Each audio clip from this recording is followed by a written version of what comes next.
You wonder what happened in sports today. Brandon Petrilli, he got the wave. We talking a lot with bros today. Cracking some jokes the podcast way. Goals on goals, with homers on homers. Tutties on tutties, got moments on moments. Just tune into BSP. Just tune into BSP. Just tune into BSP. Just tune into Petrilli.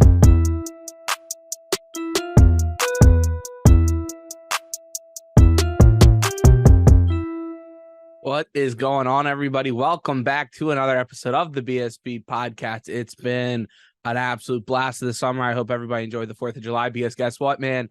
James Harden opting in. Are the Sixers running it back? They're all hanging out at Michael Rubin's white party. Tobias, James Harden, Maxey, Embiid. I don't know. We'll see where it goes from here. But first, before we dive into that a little bit, the Phillies, red hot.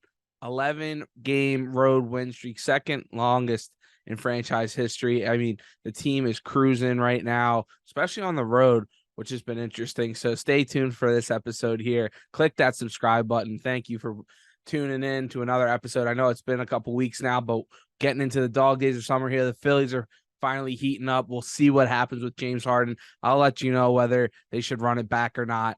But yeah, let's talk about it first here. Phillies taking 2 of 3. Well, the first 2, hopefully they can go for the sweep today over the Tampa Bay Rays. The team is red hot. They scuffled a little bit at home against the Washington Nationals, but before that, they've been winning series left and right. Bryce Harper's finally starting to come around, having a couple 2-hit games the past couple games. That finally finding that stroke a little bit, staying in, talking with Ricky Bo about it the other day at an event. He's really keeping that front foot down, keeping that hip in. And Trey Turner getting a little bit of pop in that bat now. Alec Boehm's finally getting healthy, getting his swing back. You got Bryce and Stott going 4 for 5 today. The guy's up above 300 for you. If he can keep just getting on base for down in the bottom of that lineup, it works wonders for how deep this team can be and how great of a run that they can go on. We'll see. Consistency wise has been their biggest struggle, obviously, this season, but it's great to see a month. They've put together a really good month of June and now bringing it into the month of July.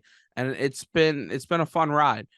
Getting that win on the 4th of July was a good time. Seeing Aaron Nola just flat out deal, who's been probably your biggest, most inconsistent player on this team.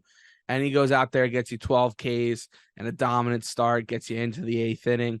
So it's good to see the guys starting to finally piece it together. Taijuan Walker dealing 10 wins on the season already. It's just nuts. The guy just goes out there giving you 6-7 innings every night. He got roughed up a little bit early, 4 runs early in this game. And you're kind of like, uh-oh, hopefully this doesn't get too out of control here.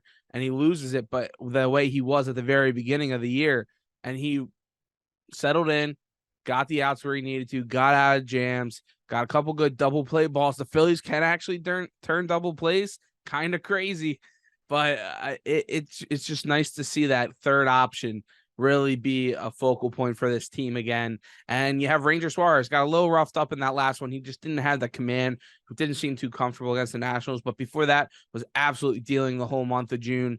So having your 3-4 guys really pitch like 1 and 2s for you, where Nola and Wheeler have kind of been scuffling here and there. They'll have a good start. They'll get roughed up in 1 inning, and it'll just kind of teeter the outing a little bit. But it's just putting everything together.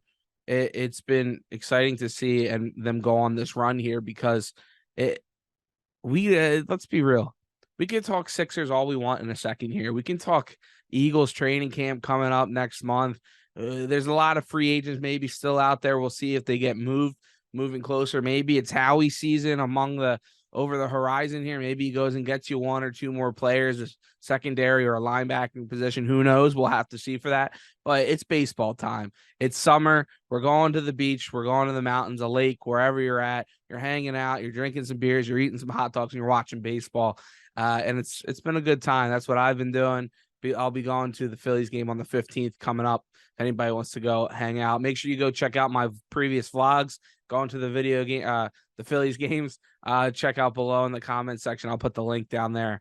Make sure you hit that subscribe button, put the bell on also. But yeah, the big thing now, right? The big thing.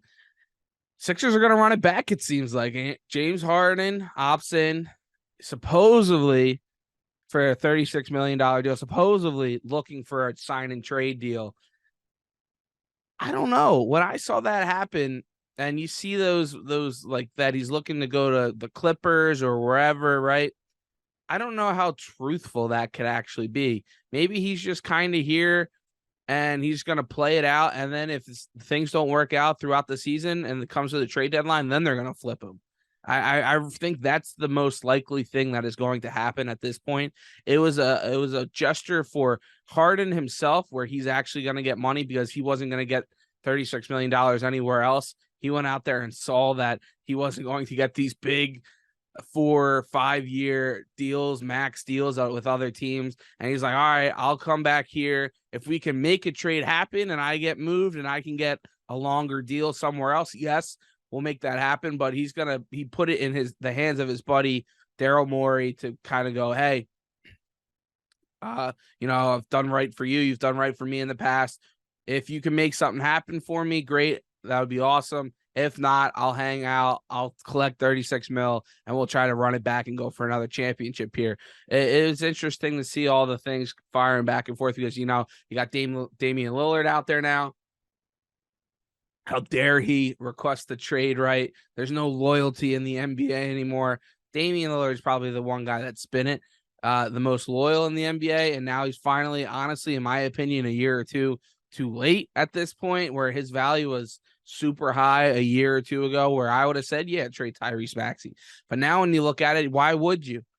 Damian Lillard's on the other side of moving closer to 35 than he is 30 at this point in his career. You've seen what happens with a point guard after you get over that 32, 33 age. You just saw where he can only be so good for so long.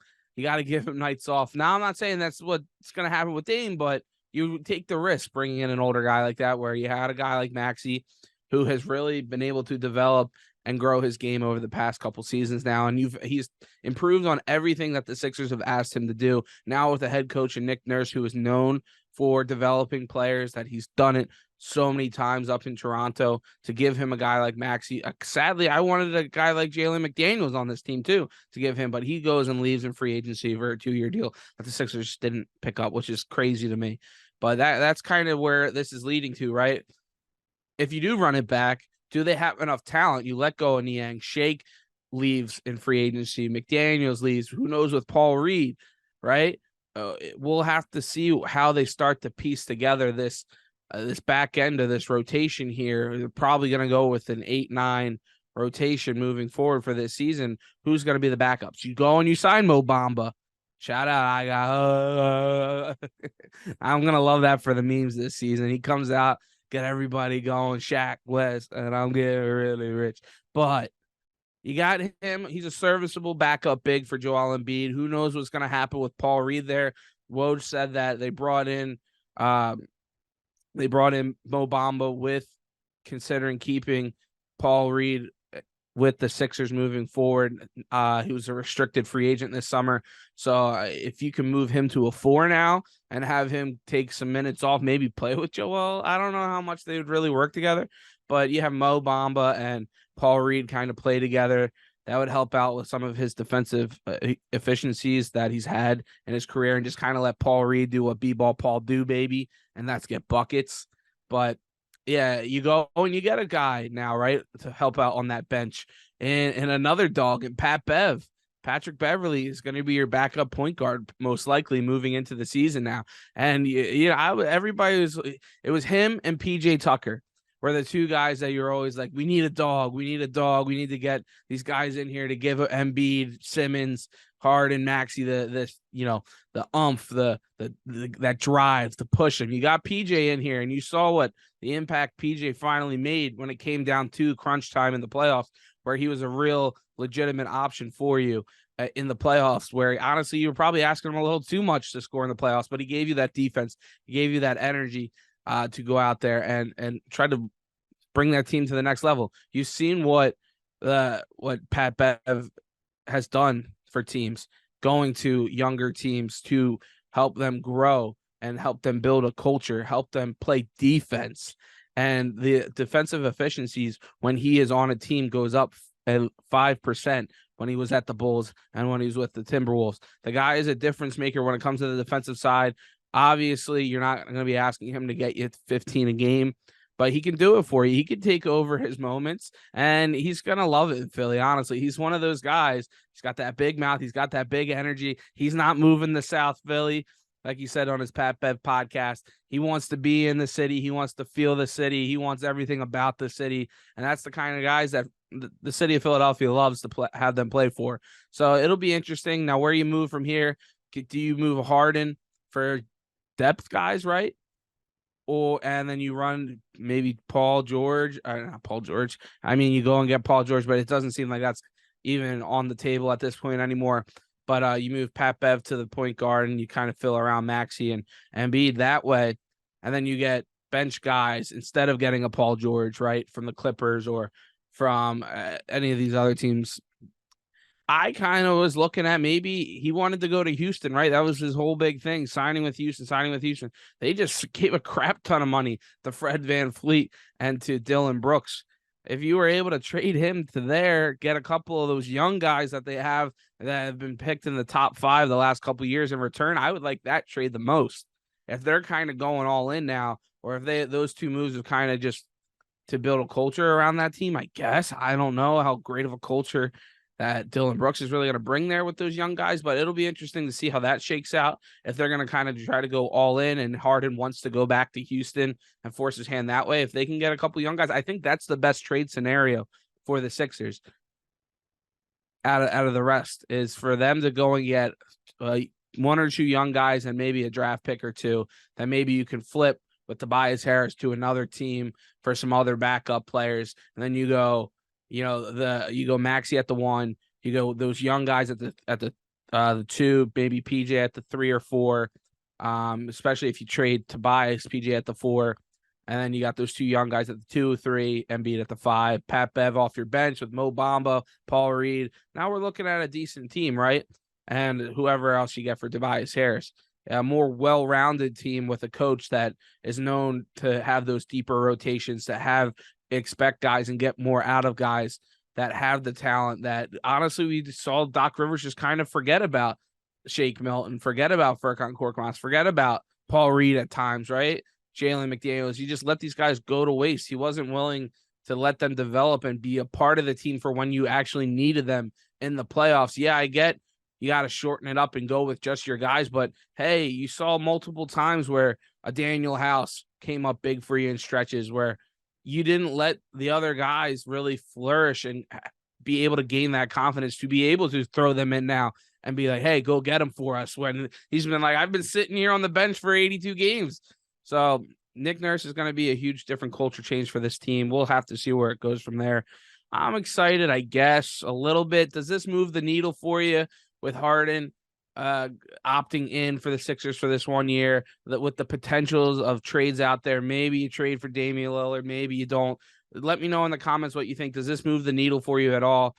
Make sure you click that subscribe button also for the podcast. We'll be doing more throughout the summer here. A lot more vlogs, I think, coming out late in the next couple weeks or 2 here. We'll be going to the beach, Luke Combs concert. Super excited for that. That'll be awesome. But thanks again, everybody out there, for listening. The Phillies are hot, too. Go to some more Phillies games. Hit me up if you're going to the games. Always down to hang out, talk with people. Ran into a couple of people last time. Shout out to you. But it was a lot of fun. Shout out to 215. Go Birds, baby. Maybe it's Howie season 2. All right. Thanks, guys.